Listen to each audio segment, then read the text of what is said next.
जगज्योती महात्मा बसवेश्वर यांच्या पुतळा उभारण्याचे काम गेली 3 वर्षे सुरू होते, पण काम पूर्ण होत नव्हते. महापालिका प्रशासनाकडून या कामात दिरंगाई होत होती. यामुळे बसवप्रेमींच्या मनात रोष निर्माण झालेला होता.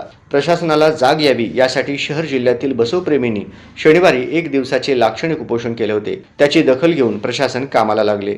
नगर अभियंता सारिका अकुलवार यांनी उपोषण स्थळी येऊन सांगितल्याप्रमाणे आज सोमवारी कामाला सुरुवात झाली. केंद्रीय आयुष मंडळाचे सदस्य व शिवबसव चरित्रकार डॉक्टर शिवरत्न शेटे व महात्मा बसवेश्वर जन्मोत्सव मंडळ जुळे सोलापूरचे अध्यक्ष श्रीशैल हत्तुरे यांच्या हस्ते पुतळा उभारणी कामाचे भूमिपूजन करण्यात आले.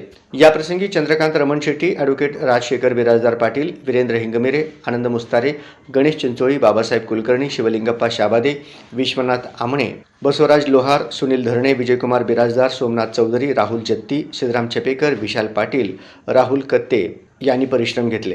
विचार तो कायक वे कैलास आणि बघता बघता आर्थिक क्रांती झाली. म्हणजे जो चर्मकार आहे, जो 4 जोडे शिवायचा तो 10 जोडे शिवायला लागला. जो शिंपी आहे तो 2 जोड कपड्याचे शिवायचा तो 10 जोड शिवायला लागला. कल्पना करा, 12 बलुतेदार 18 बलुतेदार आपापल्या उद्योगामध्ये 10 पट काम करायला लागला. त्याचं आर्थिक उत्पन्न वाढलं. झोपडीचं रूपांतरण पक्क्या घरात झालं. शेवटी नेशन बिल्डिंग म्हणजे काय असतं तर हे बसवण्णाचं तत्वज्ञान आहे.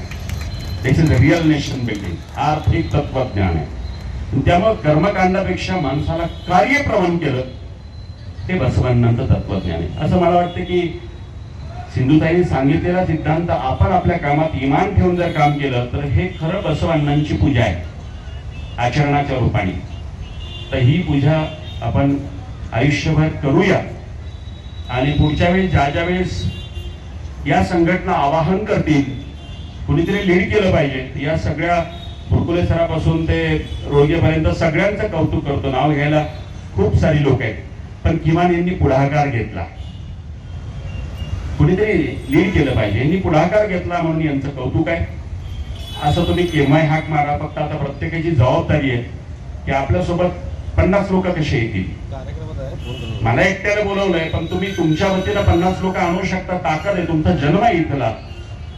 तुम्ही भूमिपुत्र आहात. इथला जन्म आहे. तुम्हाला 50-100 लोक प्रत्येकाला आणणं अवघड नाहीये. फक्त तुम्हाला ते आतून करावं लागतं, हृदयातून करावं लागतं. तर पुढच्या वेळेस हा प्रयोग करून बघा.